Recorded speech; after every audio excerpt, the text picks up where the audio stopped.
Nothing too fancy today. Wide receiver preview part 2, and this will be our final episode on position previews. Then we'll move on to sleepers, breakouts, and busts next week. We also have a bonus episode coming tomorrow on Saturday with your latest news. Josh Jacobs wants to catch 60 passes. Le'Veon Bell is light and feeling good, and we'll see what that means. We'll talk about all that on a separate episode. Today, we finish up our discussion of wide receivers basically by going all the way through ADP. You heard strategy from Heath and Ben and Dave yesterday. We made a substitution. Dave is out today. Jamie is in. Hello, Jamie. What's up? What's up, boys? Good to talk to you again. Jamie is having a power issue at home, so he is in a different setup. He sounds a little bit different today. We do apologize for that, but he's still going to give you great advice. You are the only one who didn't really give a wide receiver strategy, so before we get into ADP, you want to give your overall wide receiver strategy? Take the good ones and let everybody else take the bad ones. That was mine, too. Smart. Very smart. But in terms of the rounds you're targeting or the players you're targeting? I'm basically living in the round 3, 4, 5 range for my first and probably second wide receiver. And then it's kind of, unless I'm drafting with Ben, taking Will Fuller or Marquise Brown or one of those guys. And Deonte Johnson is another guy that I'm targeting quite a bit. The guys who I look at as, more breakout guys. And then once you get past that group, it's, whatever your favorite sleeper is. A guy that I tend to draft a lot is Anthony Miller because I think he's going to have a good third season. Okay, we'll get into all those players. Let's get right to it. Round 1, Michael Thomas, Devontae Adams, Tyreek Hill, and DeAndre Hopkins. I'm looking at Fantasy Pros ADP, half PPR. Michael Thomas, I don't know if it really matters where he's going. We talked about when to take him, but he's going 5th. He's going about the same as Alvin Kamara, just ahead of Derrick Henry and Dalvin Cook in half PPR. But then 3 picks later, it's Devontae Adams, then Tyreek Hill, then DeAndre Hopkins, and Julio Jones is early in round 2. So again, like I said, we have said this yesterday, we have consensus top 4 of Thomas, Adams. Is it Hill 3 and Julio 4? Is that how we roll? Format, I think. In PPR, I've got Julio over Hill, but it's those, like, they're right there. Right. Same. Yep. And then we just don't have Hopkins there. Dave likes Hopkins, but that's the top 5 on Fantasy Pros. And then after that, it gets more interesting. Chris Godwin, Kenny Golladay, and then you're basically done with round 2. Round 2 is very not wide receivers. It's everyone else. There's a couple of quarterbacks, a couple of tight ends, and a lot of running backs, and 2 wide receivers, Godwin and Golladay. And then round 3, Evans, Beckham, Allen Robinson. Why don't we stop there? That's 10 wide receivers. So you got Hopkins in with that top 4 to make it a top 5 in ADP. Then Godwin, Golladay, Evans, Beckham, and Robinson. These are top 27 picks, top 10 wide receivers. Heath, you want to weigh in there?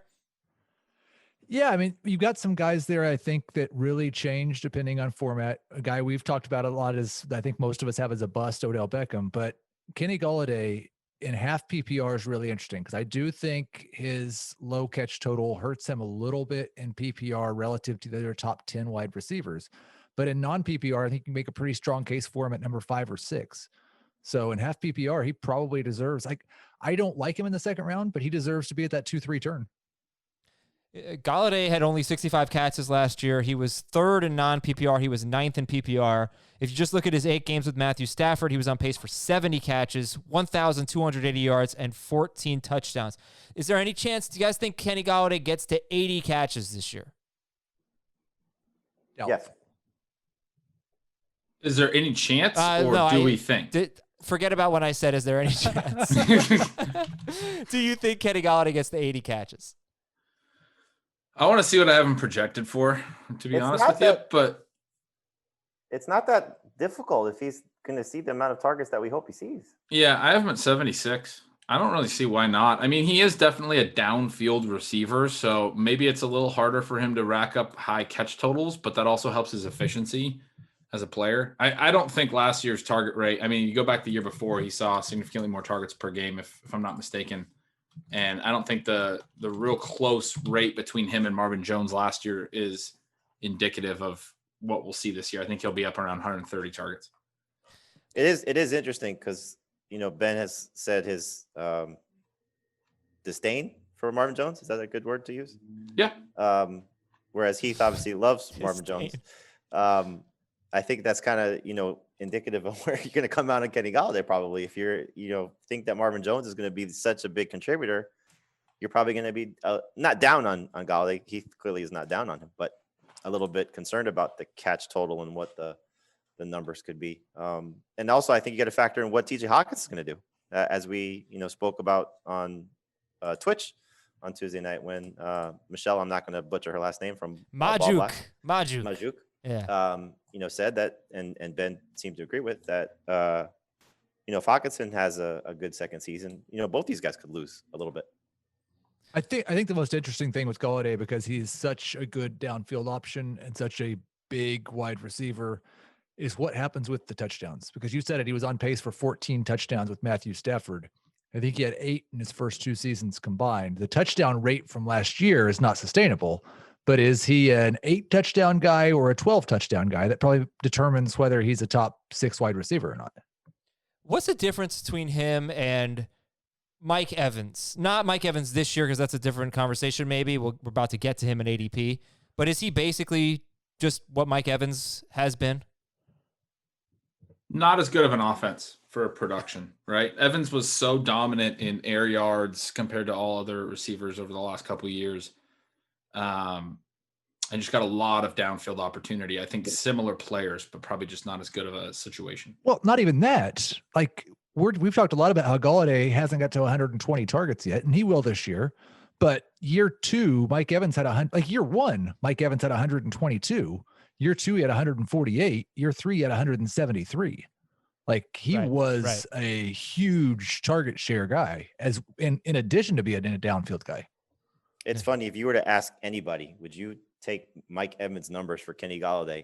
I can't imagine anybody would say no.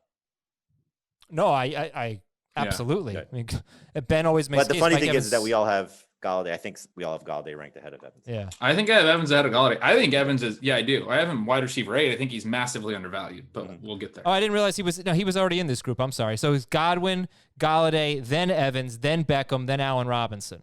That's 6 through 10. I just want to tell you, Odell Beckham, how many targets do you have projected for him? 132.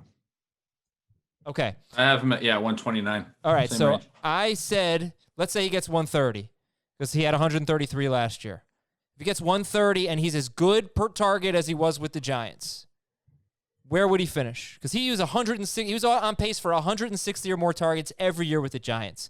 But you take his pace and you give him 130 targets. In 4 of 5 seasons, he would have been top 10 in non-PPR. In 3 of 5 seasons, he would have been top 10 in PPR. In every year, in any format, he would have been at worst wide receiver 16. So that's, if Beckham gets 130 targets, which is what he got last year, 133, and he's as good as he was with the Giants. It wasn't very good last year, but he was playing hurt. He's so interesting. What are your thoughts on him, on Odell Beckham? Dave called him a bust, thinks he's going to have fewer targets, and obviously there are health concerns. But Ben, what do you think about Beckham? Definitely intrigued. For all the reasons you said. I mean, first year with a new team last year, played through injuries. A lot of reasons we would expect that he could have been worse than he should have been, basically. I mean, I have him at wide receiver 14 right now, which seems a little low, but he's a guy I'm concerned I don't have enough of. He's kind of the fallout from taking a lot of AJ Brown and Juju Smith-Schuster, DJ Moore in the 3rd and 4th round. I don't wind up getting Beckham a lot, but that's not necessarily because I think Beckham has markedly worse range of outcomes than those guys. It's just that I don't wind up taking him enough. But yeah, I think the way you framed it is very promising. If he can be as good as he always was, and he always was, he could be much better than we expect. Well, that's what I was going to ask is, like, I think there's a little bit of a difference between the Beckham in terms of efficiency, his first 2 years in his career and the 3 years after that. That year 1, he was 10 yards per target. Year 2, 9.2, obviously elite both those years, never over 8.5 again. He was a huge touchdown guy the first couple of years, and he was an okay touchdown guy after that. So, like, it's been really since his second year that he's had that monster efficiency. If you're telling me he's 9 yards per target, Odell Beckham, then yeah, we're too low on him even at 130 targets. I mean, to ask him to be, first off, he's not going to be worse than he was last year. We played 16 games. That's as bad as you're going to see a 16-game Odell Beckham. I can't imagine him being worse. The problem is that he's, and we talked about this, that when he was with the Giants, he had decent complementary weapons around him, right? He had a young Evan Ingram. He had an aging Victor Cruz, so Jarvis Landry's as good a running mate as he's ever had. They add Austin Hooper. And now you bring in this run-heavy system where we already had one report where the Browns are going to give 15 carries each. It was 15 carries, 15 touches. I think it was 15 carries, right? I think so. 15 carries each to Kareem Hunt and Nick Chubb, which they probably deserve, based on their pedigrees. How does this all work? I don't see how it all works. And so that's the problem. So, and again, that's a report from a writer, so take that for what it's worth. But you expect the running backs to be heavily involved. You expect that they, prior to today, when the two tight ends eclipsed Austin Hooper, he got the biggest deal ever for a tight end. And Landry, I know he's coming off of hip surgery.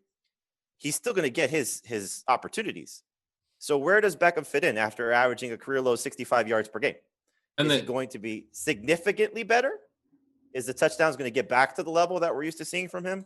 I just don't see it. So what you got from him last year should be a little bit better. To what heights? Yeah, I'm not buying it. Well, he wasn't even a top 24 receiver. The big concern to your point is that he plays the Stephon Diggs role last year in Stefanski's offense with everything you just said. And Diggs didn't even get to 100 targets as good as he was. That's scary. Yeah. Right. Beckham was wide receiver 31 in non-PPR, 25 in PPR. He also had a really, really tough schedule last year. He only faced 3 teams that were worse than 17th in fantasy points allowed to wide receivers at the end of the year. That was an unusually hard schedule, but he's in a pretty tough division as well, so he didn't do well in his division. Do you guys take Allen Robinson ahead of Odell Beckham? Yes. And does anybody take Mike Evans ahead of Chris Godwin? They're pretty close in ADP. No. I don't, but I don't think it's at all wrong. Are you convinced that Chris Godwin is a stud deserving of a second-round pick? No. Yes. Almost. Godwin is really interesting to me because we talk a lot about AJ Brown's efficiency or aggression. We talk about a lot of these things for a lot of players. Godwin had 11 yards per target last year, which isn't as high as AJ Brown, who was up over 12, but it's still incredibly high. And then when you also factor in that yards per target is influenced by the depth of the target, and Godwin was a lower target guy. And if you look at any kind of depth adjusted yards per target or depth adjusted racer, which is the air yards efficiency metric that I use in my projections, Godwin is almost more efficient than his depth suggests he should have been than AJ Brown was. I mean, this guy was wildly efficient in terms of yardage on the depth of his targets last year. And he had 9 touchdowns. I understand he's very good and all of that. But like, for instance, the comparison I've made all offseason is DJ Moore, who goes in more than a round later. I think it's about 16 picks later. DJ Moore, they both played 14 games last year. DJ Moore played 15. He only played 6 snaps in week 16. If you pull that out, they caught the same amount of passes. Godwin had about 150 more yards because he was so efficient. Godwin had 5 more touchdowns. And Moore had significantly more targets. Godwin was wildly efficient in a way that's probably not sustainable.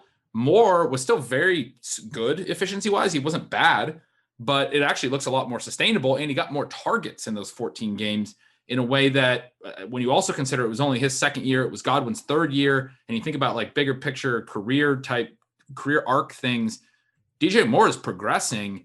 Godwin had his big boom season. I don't know that he can repeat it. I think Moore should go ahead of Godwin.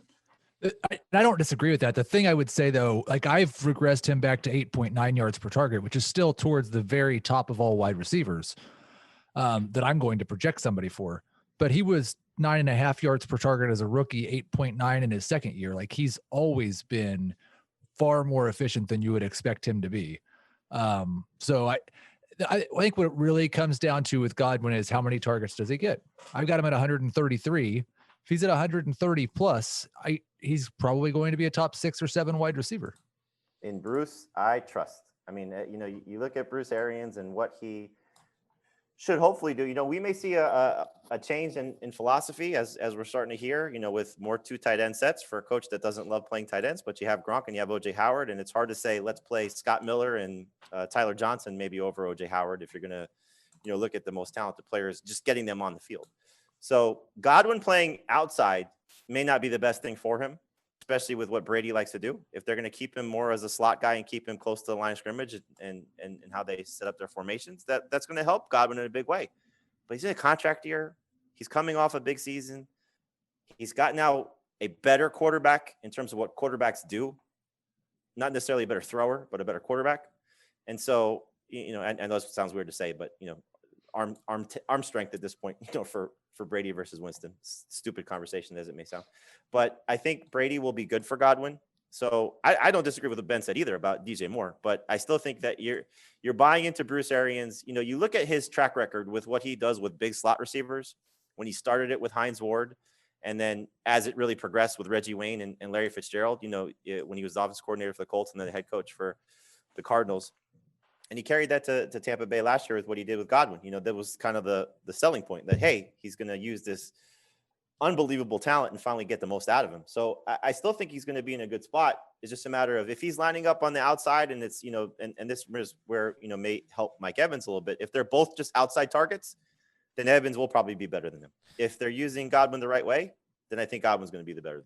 Yeah, I guess that Heath, like 133 targets, you said he'd probably be top 6. That's a little bit of a scary number. He was number 2 last year, Chris Godwin, with only 120 targets. That was in PPR. I think he was number 3 in non-PPR, or maybe he was number 2. Golladay was right up there with him. But when you look at the target leader, when you look at the fantasy point leaders at wide receiver and you look at targets, it's a lot of 150s, 160s. I feel like there have only been 2 wide receivers in the last 5 years to finish top 5 in PPR with less than 130 targets, and Godwin's one of them. I don't know how many wide receivers you guys are projecting for like 150 targets, but yeah, that's the point that I was trying to make. I still like Godwin. I still have him. He comes out wide receiver 7 in my projections. I'm not trying to completely bash him. It's more that I love DJ Moore, but everything you just said, I agree with. And that's the point I'm trying to make about his efficiency regression is my concern about Evans versus Godwin is Gronk is going to see more targets in the area of the field where Godwin sees targets. And everyone I think is really applying Godwin as a slot receiver to this Edelman Welker role, but he's a different type of slot receiver. He's not going to be your option route, quick agility type guy. That doesn't mean he's not agile, but he's not that same type of receiver. He is a more of a playmaking downfield slot than you typically see. So I don't know that it's really fair to just say, oh, Brady's Edelman Welker role is going to go immediately to Godwin, especially when Gronk's there. If Brady's going to have a safety blanket, it's probably going to be Gronk. And I think Gronk impacts Godwin's depths of target more than Evans. I think Evans is going to see downfield looks, and I think Brady will throw downfield more than he has, like he did when he had Brandon Cooks the last time he actually had a decent deep threat in New England. All right, let's move on to the next group. And by the way, Chris Godwin is actually the only wide receiver in PPR in the last 5 years, at least, to finish top 5 with less than 130 targets. Julio Jones was number 6 a few years ago with 129 targets, but that's an interesting number for everybody out there, at least in PPR, to be thinking about. The next group of wide receivers is Amari Cooper. He's wide receiver 11. By the way, we're late in round 3, mid to late round 3 in 12-team leagues. Amari Cooper, Juju Smith-Schuster, Adam Thielen, DJ Moore, and A.J. Brown.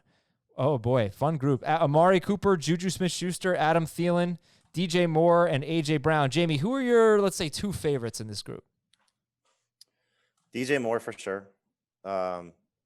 Over Juju? Oh, Juju and DJ Moore. Yeah, because, buy or sell. If Ben Roethlisberger is normal, healthy Ben. Buy. Right? What's this? What is going to stop Juju Smith-Schuster? And you want to talk about a guy that could get 150 targets? Isn't he a good candidate for that? Yep. He could be the number 1 receiver in fantasy. Woo! Piping hot. We had a fun conversation. I'm sorry. I know we've had this conversation before, but I'm sorry Dave's not here for this because we had this conversation on CBS Sports HQ on Thursday when we were talking about our breakouts. And, Dave, Heath, correct me if I say anything correctly here because you were part of this, but Dave said he doesn't think Juju can be better than what he was as a sophomore, and that all of these talented receivers, and we think that they're talented with Deonte Johnson, James Washington, and Chase Claypool, will take away. I'm sorry? I just said, man. Yeah, we'll take away from Juju, and that I think Dave's words were he's not the alpha dog that we're expecting to see. Right, Heath? Is that what he said? That is what I recall, yes. And so my counter to that, because Juju was my breakout that I listed, that I do think he could be better than what he was, because this was what we were saying about him last year, that he could lead the NFL in targets, that he could take not a significant step up, because that's very hard to do from where he was 2 years ago, but enough that it's the guy that could be, you know, maybe top 3. So, you know, format matters here, I think, because I don't know if the yards and the touchdowns will put him in that caliber of Tyreek Hill and Devontae Adams from a non-PPR standpoint. But if you factor in the catches, he should be over 100. He should be, you know, a guy that could, you know, take the mantle of being the leader in receptions, not breaking the record like Michael Thomas did, but right there. And so I wouldn't be surprised if he's number 1 in PPR. Well, he doesn't have to be much better than he was 2 years ago. You know, he finished that year as 10th in non-PPR, 8th in PPR, but it was a terrific year for wide receivers. His fantasy point total that year, Juju, you take that 2018 total, put it in 2019, he's a top 3 wide receiver. That's how good he was. And the touchdowns were low. He had 7 touchdowns, but he was second in the NFL in red zone targets and 4th in the NFL in targets inside the 10-yard line that year. So maybe there was a little bad luck. So we like DJ Moore. We like Juju Smith-Schuster. The other 3 in this group are Amari Cooper, Adam Thielen, and A.J. Brown. Do they belong late round 3? Thielen, yes. I actually would say that there's 2 that I clearly don't like here, and it's Thielen and Cooper. Thielen, I can see Thielen. I don't want to call him a bust. I picked him as a bust for our bust article this week, and I wrote in it, I don't really think of him as a bust. He's going to get plenty of targets. But if I'm looking at a low volume receiver or a low volume offense and trying to make that bet, I want it to be a player like AJ Brown, who I think has the efficiency spike potential that I don't necessarily think Thielen's going to have at age 30. He's had it in the past, but he had some soft tissue issues last year. And I'm a little bit concerned just from a physical standpoint. It's just more like I'd rather go to Brown. I'd rather go to Stephon Diggs if I'm getting that type of player. It's not such a knock on Thielen. Cooper, I don't get, though. Cooper has to come down. Like last year, his targets weren't great with Michael Gallup. Now you have CeeDee Lamb. I think they're going to run plenty of 11 personnel and have Jarwin out there a bunch. This is going to be a pretty it's going to be concentrated between those 4, I think, but unconcentrated between them. I think there's going to be a decent spread in targets. I had a hard time. Like I projected Cooper for 124 targets. I don't have him in those big target numbers. So for me, he came out like wide receiver 20 in targets. I don't think he's like a clear number 1. It's more an issue, not of him, but of there being so much other talent in this offense. Yeah, I've only got him at 129, but I think this is about where he belongs. Like he was, I think, wide receiver 7 last year in non-PPR. Basically, had PPR. kind of the DJ Moore thing where he basically didn't play one of the games. He played like 2 snaps in one of those games. He's really pretty good. He's going to have 3 or 4 games where he just completely disappears, and it's super frustrating. But I don't really particularly care about that too much. He's been a top 12 receiver before last year. He was in the second half with Dak 2 years ago. And so like, I think CeeDee Lamb can have an impact. I think I love Gallup as a number 3 wide receiver, low end number 2. I still think that Amari Cooper is right in that borderline number 1 range. Who do you guys think gets more targets, Amari Cooper or Adam Thielen? Thielen. I have Thielen by 2. Yeah, I've got Thielen by 5. And it's interesting because the Vikings, I mean, Ben was comparing Brown and Thielen. I don't need to do that. But the Vikings and the Titans are both teams that I think we need to project for more pass attempts than they had last year, just because last year's pass attempts were so ridiculously low. And we don't really know for sure that there's another wide receiver that Kirk Cousins wants to throw to in this roster right now. Like Irv Smith's going to take a step, I think, and Kyle Rudolph will get his 50 targets or whatever. But we don't know that Justin Jefferson's going to step into that Diggs role fully. So I think Thielen's targets are pretty secure around 130. Yeah, Wow. and to be fair, I just looked and I have Thielen's target share at 25%. It's probably low. I have Brown's at 27%, for instance, in a similar offensive setup where he doesn't have a lot of competition. And I have Brown for more targets than Thielen. I probably shouldn't be projecting Brown for more targets than Thielen. I can admit that. Do you think the Vikings and the Titans are bottom 5 pass attempt teams in the NFL? What are the chances of that? Do you think they will be? Probably. Yes. They were last then year. I think I would he's say right that the Vikings will throw more. I think the Titans are going to try really hard to not throw more, but they're going to have to. This is a point we drove home earlier with Brown, and I don't want to spend too much time on Brown, obviously, but 14.1 yards per target from week 10 on when he was a full-time player. Derrick Henry was also remarkably efficient. He rushed 6.5 yards per carry. During that stretch to close the season, the Titans averaged 7.3 yards per play. It would be, if that was over a full season, it would be the all-time record. But I think what's funny is Derrick Henry, 6.5 yards per carry, actually brought down that 7.3 yards per play, right? Because passing is so much more efficient than rushing. Brown was clearly their lead receiver. I think the stat was that he had more yards in that stretch than either of their other two receivers. His 14.1 yards per target is literally why they were so efficient. And during that time, they paced for fewer than 400 pass attempts, which would have been the lowest in however many seasons.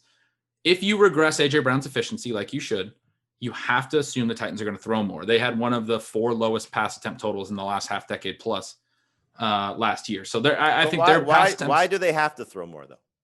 Because I understand the expectation is numbers wise they should throw more because it's just wacky to think that they can't throw more. But as we know, unless things fall apart for them, they made the best run that they've had in years. So why would they want to change things?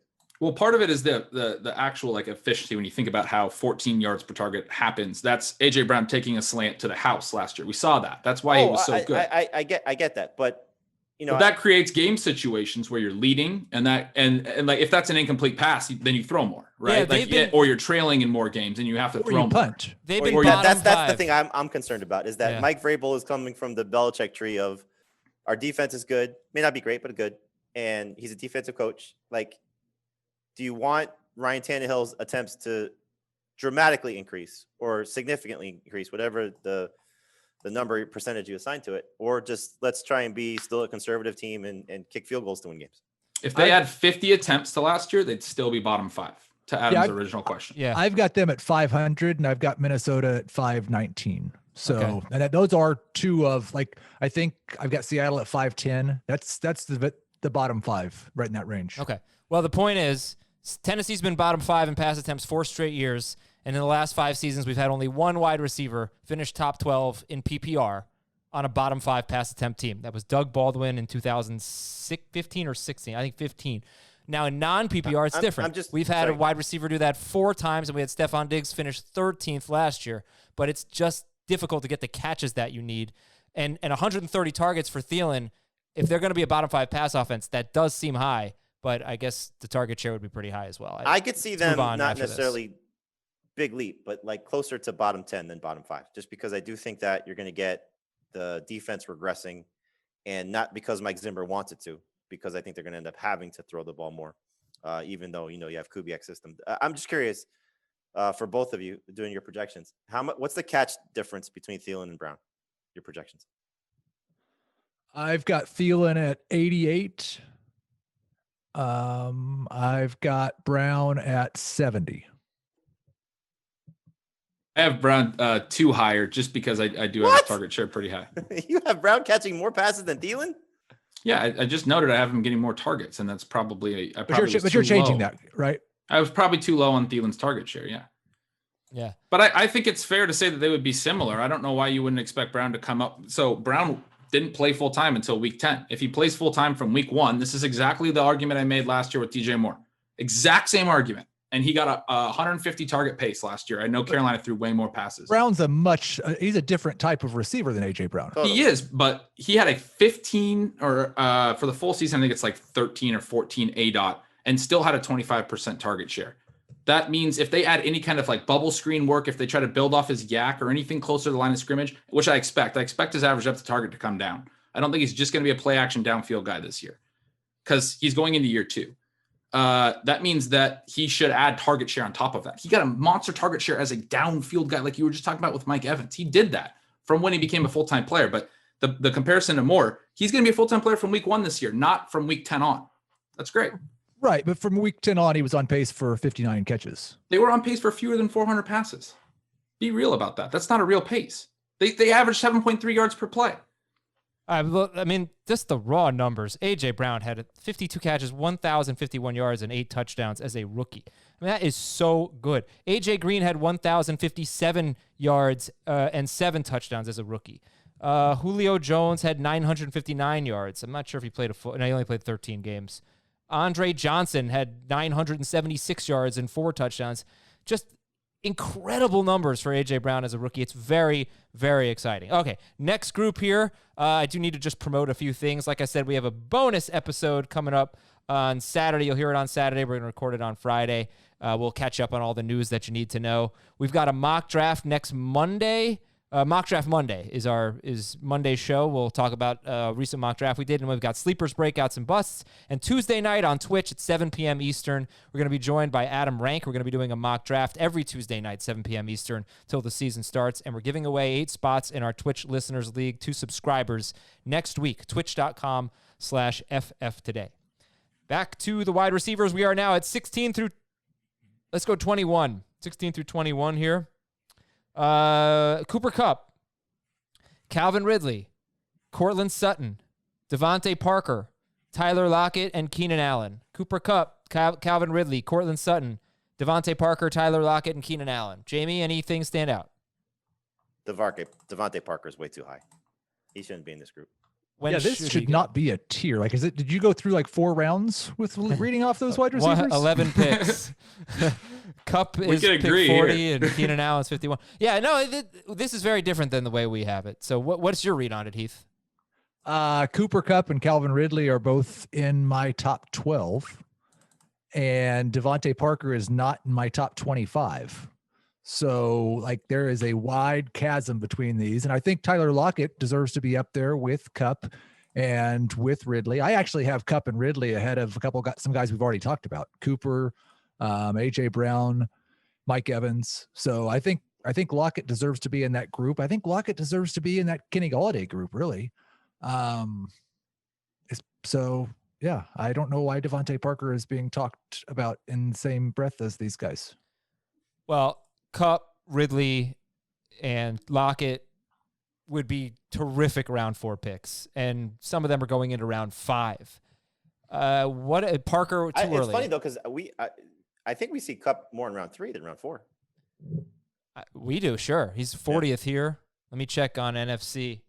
Ridley's one of only 11 receivers I actually have ahead of A.J. Brown, the guy just staked my whole reputation on. Like, I'm just gonna tell everybody right now, 3 players that have ADPs that I think are 4 players that we really like at wide receiver. Yep.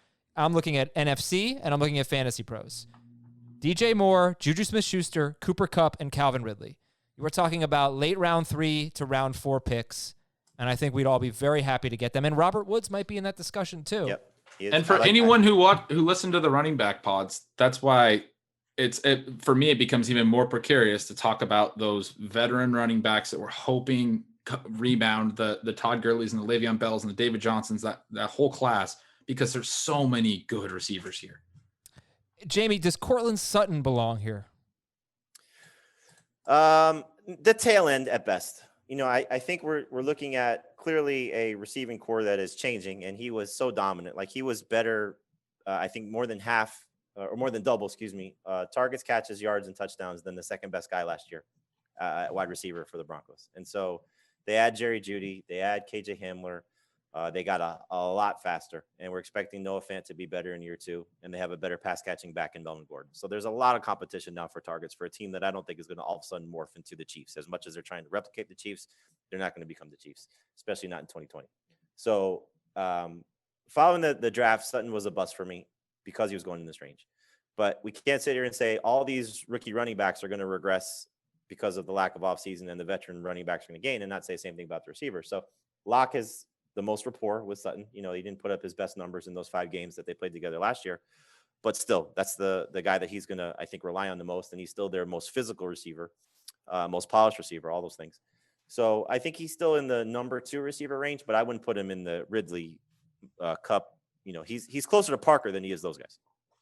Okay, fair enough. And then, boy, Keenan Allen is just someone that I cannot draft. I just have no excitement to draft him when you still have Metcalf and Woods and McLaurin behind him. What do you think? I don't like. I like Keenan Allen. I wouldn't put him in the Ridley group. I actually in PPR do have him ahead of Sutton. And definitely ahead of Parker in both formats, I believe. It's tough because Keenan Allen is an elite wide receiver. And if they run the same offense, which we really don't expect them to because they're starting the year with Tyrod Taylor, but if they throw 560 passes or something and he just sets a career record, then Keenan Allen's probably going to be a value where we're drafting him. If he gets if he gets 125, 130 targets, he's probably going to be really good again. And maybe Herbert is just awesome. And by week 3, this discussion was all ridiculous about Tyrod Taylor. So I think there's some upside here for Allen, especially in this range. It's just that there's a lot of reason to be scared. What are you projecting for their team pass attempts? 250. Right. No, I'm still like, if Taylor played 16 games, I would have him setting a career high in pass attempts by quite a bit. I've got him at 530, which is almost 10% below what league median was last year. But I almost think if you're looking at it, for the receivers, you want Herbert to play for 2 reasons. One, I think he's going to be a better thrower, better passer than Tyrod Taylor. 2, their team is probably bad. And so if their team is bad and they're putting the rookie in because, hey, it's development time and let's see what they have for next year, they're probably either chasing points because some guys on the defense got hurt, and what we saw from them over the last couple seasons, or it's just, hey, let's see what he can do and let him throw the ball. So I know watching Hard Knocks, the first episode, he was doing that throwing challenge, whatever, it was hit the target and thrown into the net. He throws a pretty pass. It's going to be a matter of can he hang in the pocket and handle the pressure and all the things that come with being a first-year starter with the lack of an offseason. So if I'm drafting Keenan Allen, Hunter Henry, Mike Williams, I'm actually hopeful to see Herbert a little bit more. The play will be worse because Tyrod Taylor's a more established quarterback and knows what to do. But the attempts, I think, will be up. Attempts should be way higher because to his point about projecting 530, and I know he's projecting a mix of starters, Taylor's 16-game pace as a starter is about like 460. So that'd be like 70 additional pass attempts over what he typically has. And that's because of how high of a scramble rate he has and because of how high of a sack rate he's always taken. He's typically been someone who doesn't let the ball loose right away, tries to create and see guys open before he throws. And I know Bills fans weren't a big fan of that. That's not like to criticize him. I think he's a very good player. Right. But you think Tyrod Taylor is a very good player? Team attempts. Think Tyrod Taylor is a very good player? I do think he's a very good player. All right. Let's take a break there. And by the way, Tyler Lockett also in this group. Tyler Lockett was a top 3 wide receiver before that mysterious injury that we still have no idea what the hell happened and how serious it was and how it affected the rest of his season. That was like 9 games. He was absolutely unbelievable. And it seems like the industry is settling on Lockett over Metcalf, but just barely. But Metcalf is in our next group of wide receivers, and we'll talk about him along with McLaurin and some others when we come back. And we're back. Here we go. DK Metcalf. We are now into round 5, finishing up round 5. DK Metcalf is wide receiver 22. Robert Woods. This is half PPR. I don't know. How much does it matter with Robert Woods? Like, where should he go in PPR? Where should he go in other formats? He should go ahead of DK Metcalf in both. In all. Yep. Heath has no love for half PPR. He spits on half PPR. I think Robert Woods is going to have a big year. I like him better than Kupp in any PPR score. Yeah. Ooh. Yeah, I think I don't want to. Who else is in this group? Okay, we got Metcalf, Woods, DJ Chark, Terry McLaurin, Stephon Diggs, and T.Y. Hilton. Okay, so I'm going to have to. I didn't want to say I don't think DK Metcalf should be in this group, but I don't necessarily think that DK Metcalf should be in this group. You hung me out to dry today on HQ because I thought this is what you're going to say. You went right to Deonte Johnson. We weren't even talking about Deonte Johnson. Well, it was Dave's breakouts, and I was picking the one that I thought was the biggest bust. But yes, I don't know. Like with A.J. Brown and Adam Thielen in these run-heavy offenses, at least they are the clear alpha number 1 wide receiver, and they have no serious competition for targets. DK Metcalf is in one of these types of offenses, and he's not the best wide receiver on his own team, and his team has like 17 tight ends, and they're going to run the ball 400 times a game. So I really don't think that DK Metcalf is a top 25 wide receiver in anything that has to do with PPR or non-PPR. I think that I can make a case against every single thing you just said. I agree with it, so let's hear it. Well, no, and I don't disagree either, but okay, he's in a run-heavy offense. Well, historically, I think they were 23rd in pass attempts last year, but they have talked about Wilson throwing the ball more. Wilson wants to throw the ball more. He's the second best wide receiver on his team.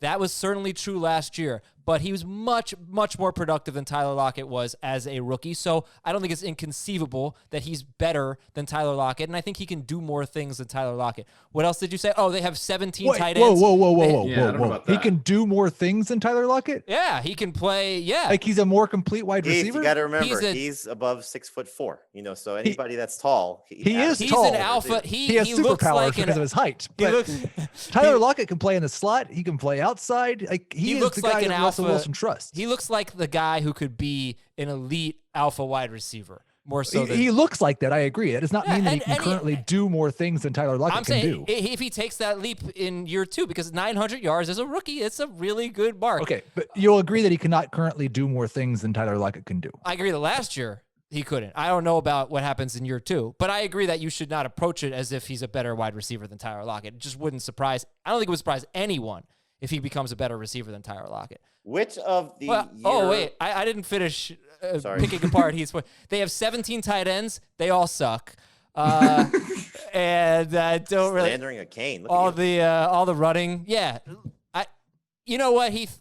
Russell Wilson is maybe the second best quarterback in football. He's never given us 2 top 24 wide receivers. So something has to change. They have to throw the ball more.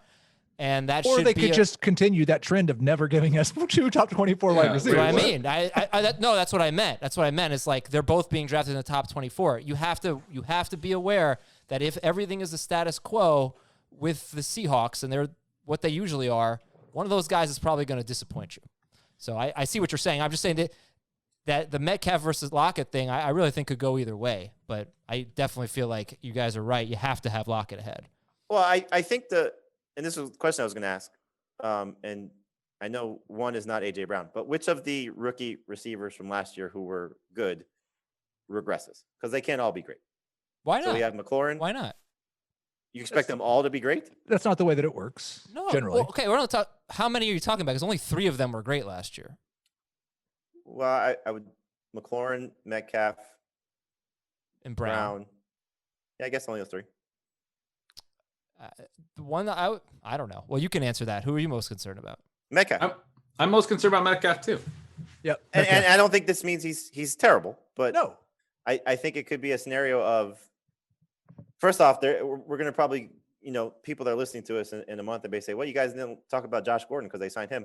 That's still out there. The flip side of that is, and I'm sure we'll talk about this on the Friday show, is or the show that we're recording Friday. Chris Carson left the team for a personal reason. Hopefully everything is okay. If this is Carlos Hyde for a stretch as the starter, let's say Chris Carson misses time and Rashad Penny's not right, Mr. Unlimited is getting his wish and throwing the ball a lot more. And so then hopefully Metcalf is great. But if the offense is still what the offense has been, I could see Metcalf having a little bit of a sophomore struggle because he's going to be the one that's on the outside more so than not and facing the tougher competition. Yes, and he has horrible cornerback matchups. Right. Horrible. He's among the worst in the NFL. Metcalf does? Yes. Well, first of all, he gets Peterson and Jalen Ramsey twice. So and Peterson held him to 0 yards last year. I have a really quick, my favorite DK Metcalf stat. Over at Player Profiler, they have a target quality rating stat where they grade the quality of passes. His was 11th best of any receiver. Then they have a true catch rate that looks at the catch rate of catchable passes. His was 103rd. So I think when we talk about how good Russell Wilson is, Metcalf got that play in his rookie year. For him to take that big step forward, he's going to have to do more himself. Okay. Yeah, he will. All right, so Robert Woods the best value here. Metcalf, Terry McLaurin, Stephon Diggs, T.Y. Hilton, and DJ Chark. So you've got some year 2 guys in Metcalf and McLaurin. You've got DJ Chark in year 3, and then you've got more established veterans, Woods. We'll take Woods out of it because we've established where we like him. How do you look at Chark, McLaurin, Diggs, and Hilton and Chark, Ben? Chark, McLaurin, Diggs, Woods. No, and who was the last one? Woods, Hilton's deep for me, behind Metcalf even. I think he could be fine, but there's too many young, exciting receivers that I want to go with an older, potentially injury prone or has had some injury issues recently type receiver. Woods is the highest for me. He's in his own. He's in a tier with Cooper Kupp and Lockett.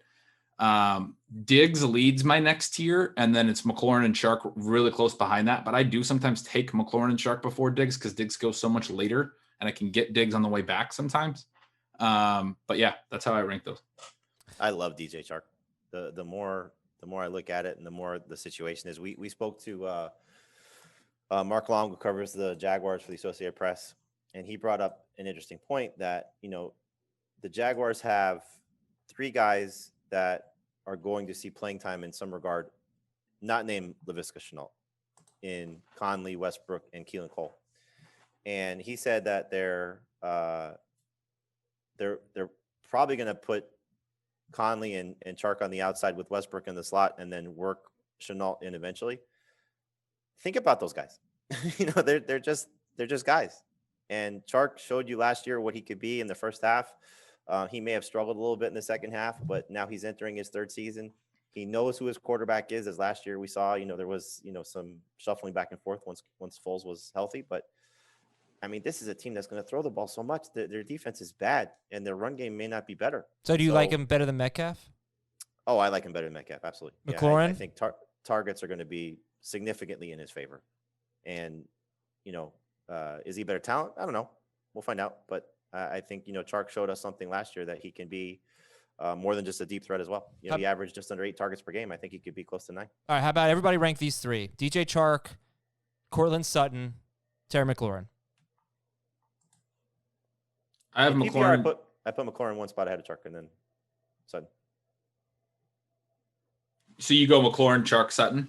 Yeah, but they're, back like half PPR and non-PPR, I would take Chark. So I go back and forth between those two. Yeah, McLaurin and Chark to me are like the same guy. I love them both. And I have them back to back and same ranking as you for the 3. I'd go McLaurin, Sutton, Chark, but they're all in the same range. Next group, wide receiver 28, AJ Green. Then Michael Gallup, who's 8 picks after AJ Green. Green's like in a tier of his own on Fantasy Pros. 8 picks between T.Y. Hilton and AJ Green. 8 picks between Green and Michael Gallup. But Green, Gallup, Deebo Samuel, that's too early as of now. Jarvis Landry, Tyler Boyd, and then Marquise Brown. Put Marquise Brown in there. So we'll take Deebo out. Just tell me real quick, where would you take Deebo right now? Much he later. Falls so far. Around 12 or later?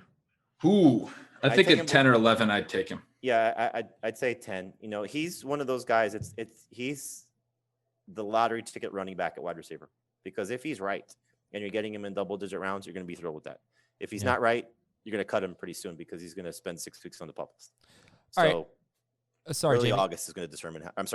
Late August is going to determine what his fantasy value will be. All right, so then we got AJ Green, Michael Gallup, Jarvis Landry, Tyler Boyd, and Marquise Brown. Are these, by the way, definitive like number 3 wide receivers for you? AJ Green, Michael Gallup, Jarvis Landry, Tyler Boyd, and Marquise Brown. I think Green should be in a tier of his own, because who in the heck knows? Like, he might just be an alpha number 1 wide receiver with a rookie quarterback, the type of a prospect we've never seen before, on a team that throws 600 passes. I have him ahead of all of these guys we're talking about. I'd rather have AJ Green than Devontae Parker.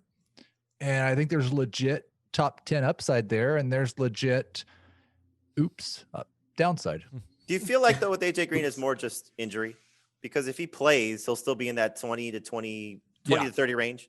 I don't see him just being awful. I can't see him being awful.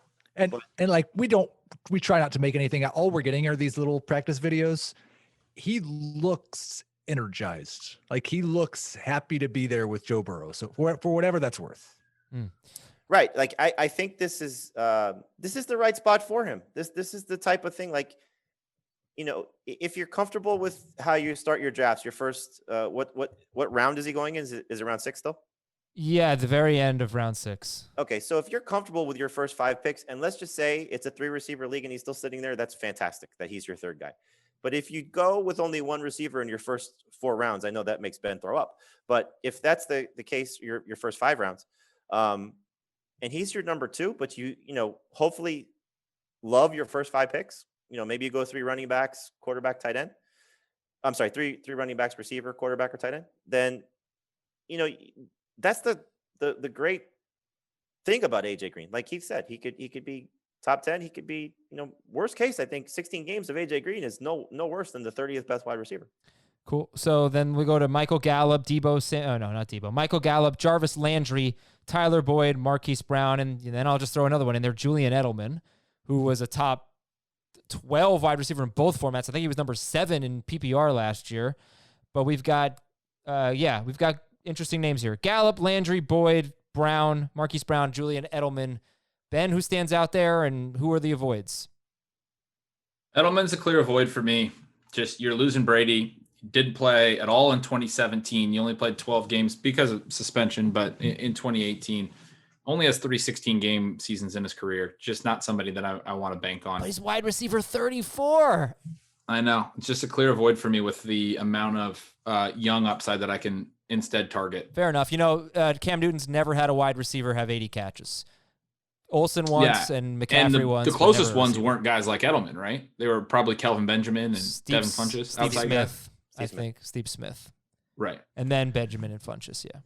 So the ones that I really like, the AJ Green discussion was so interesting because I have no idea what to do with him, but now you guys got me excited again. That guy is so elite. And I mean, he went through most of his career with such a young, probably not very good Andy Dalton that his numbers don't even say how good of a player he is. So yeah, maybe he just has his best season ever. But Marquise Brown, for me, is the best receiver in this group. I mean, he was very, very good when healthy last year. We don't know how much they're going to throw. It's another guy who needs team volume to come back up. But if they do throw more, they almost certainly can't throw less. Another team that is likely to add pass attempts just because. Brown was also hurt a little bit last year. He's well positioned to do much better this year. Gallup, I like. Boyd, I like. Even if Green is good, Boyd was better. He was more efficient when Green was healthy. He saw a lot more targets when Green was out, but definitely I think would help Boyd in certain ways if Green was active and healthy and doing well and this whole offense was doing well. So those are the guys I'd target in this group. I think an interesting question because I've got Gallup quite a bit higher than Brown in my projections. And sometimes I just take Brown because I don't want to totally miss him this season, but it's never a point where I take Brown because I think he's the best value available. I have Michael Gallup as the number 2 receiver and with a solid number 3 for 20 more targets than I have Marquise Brown this year.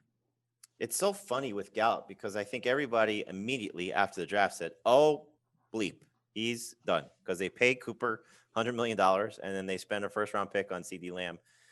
And you look at it and it's like, we've said this a lot. I just don't know if people have absorbed it enough. There's 166 targets available just with the 2 guys alone that have left in Witten and Cobb. And so if you just take let's say it's 80 targets 83 targets, I think it was that Cobb had or Witten had. I know one of them was 83. They both were. Okay, perfect. That makes sense because it's 166. Good job. Yeah. Smart math. Yeah.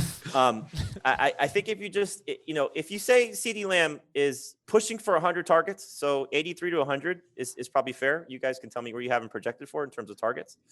That Gallup's not going to lose. And if he does, it's not going to be significant.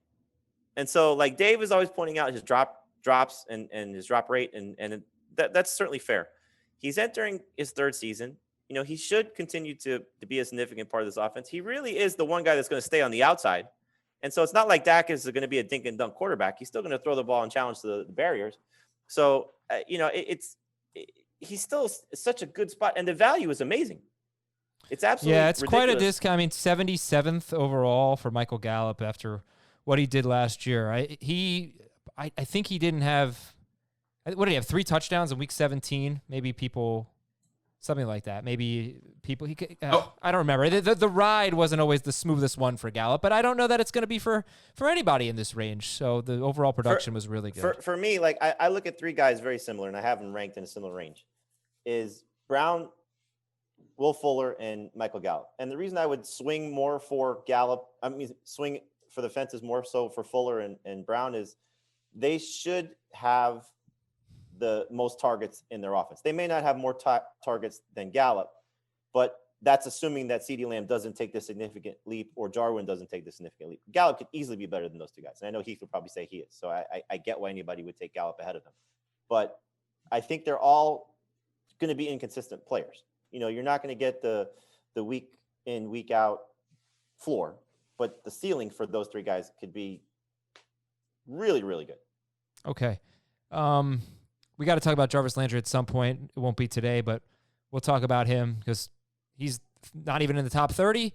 And as you know, he's top 20 basically every year. So after that group, we've got wide receiver 35 is Will Fuller, followed by John Brown. By the way, we're 90th overall in ADP right now. Will Fuller, John Brown, Brandon Cooks, Marvin Jones, 102nd overall, and then Darius Slayton.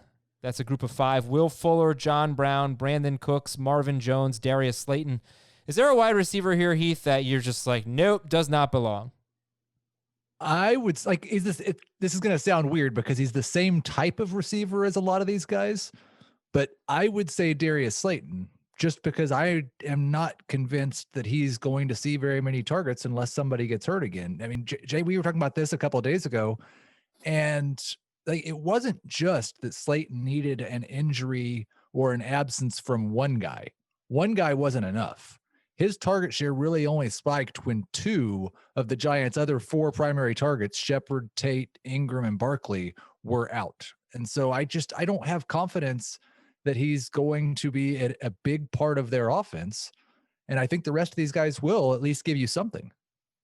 The other guys are Fuller, John Brown, Brandon Cooks, and Marvin Jones. And to be fair with the Slayton call, I mean, he is going 17 picks after Will Fuller, so that makes sense. All right. I look at Slayton and I have him ranked ahead of Shepard in non-PPR because I do think if he does hit, he's got a higher ceiling than Shepard. But I can't see him catching more passes than Slayton. I don't think the touchdowns and the yards will be that much different. So I'd much rather have Shepard in PPR over Slayton. But he's so intriguing because he's different than the other 2 guys. That's the one thing that sets him apart. Right. Is, he's a guy that can run downfield and make plays downfield. Maybe Shepard can. Tate, I don't think so. But if Slayton does become a favorite of Daniel Jones and does see in the neighborhood of 7 targets per game, he's going to be pretty successful with that. I just don't see it happening, though. We're going to have to wrap up here, and we'll go a little bit longer, but we got a show coming tomorrow, so we'll finish up wide receiver there. But we're 40 wide receivers in now, and we've just gotten to the rookies. Jerry Jeudy, CeeDee Lamb. Then we got Emmanuel Sanders, Deonte Johnson. I mean, I think, would everybody be very happy with Deonte Johnson, 116th overall? Ecstatic. Yeah. After Emmanuel Sanders, for sure. I like him more than Emmanuel Sanders, so that's something nice I could say about Deonte Johnson. Do you like him better than Jerry Jeudy and CeeDee Lamb?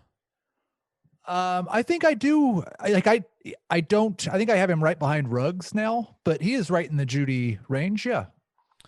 Okay.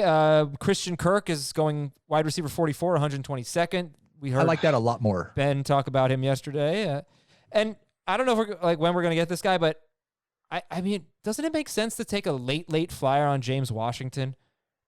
Yep. Because he might, who knows? He led the team in receiving last year, and he does a different thing. He's the downfield air yards guy in Pittsburgh. So yeah, only concern is a 2nd-round pick on Chase Claypool, who's probably going to also play a downfield role. Only concern. All right. So any final thoughts? Like Mike Williams, Henry Ruggs, Sterling Shepard, Justin Jefferson, Jamison Crowder. 142nd overall. I don't buy that. Come on. Where's he going in NFC? 104th overall. Still good value for Jamison Crowder after pick 100. You heard Heath talk about that yesterday. Mecole Hardman and Jalen Reagor, Alshon Jeffrey, Sammy Watkins. Preston Williams. Preston Williams. We'll get to Anthony Miller. I know Jamie likes him. Preston Williams. There he is. Wide receiver 58. This honestly, like wide receiver 50 through 60, not that bad. Hardman, Reagor, Alshon, Watkins, Tate, Miller, Robbie Anderson, Larry Fitzgerald, Preston Williams, Deshaun Jackson. Haven't even said Steven Sims. Curtis Samuel. Yeah, we haven't said Steven Sims. What does this mean? Like, what does this mean to you, Jamie, when you see that there are probably 4 or 5 guys that you could like as a sleeper, as a late round guy?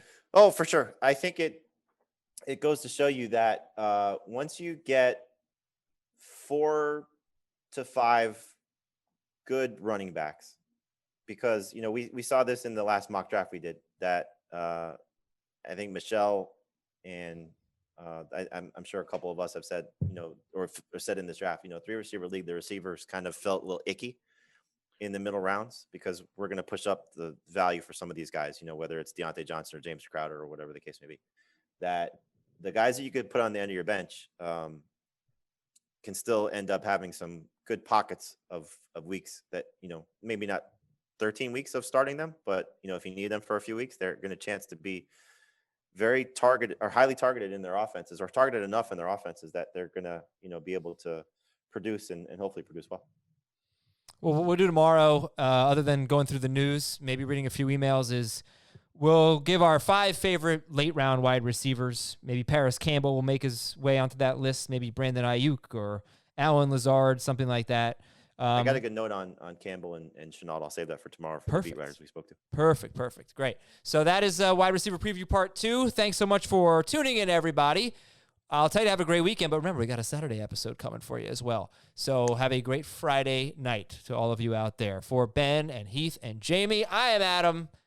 Wide receiver. Wow, position previews are done. Let's get this season started already. We'll talk to you tomorrow. Want more of the Fantasy Football Today podcast and nonstop year-round fantasy advice? It's simple. Hit the subscribe button and hang with us all throughout the year.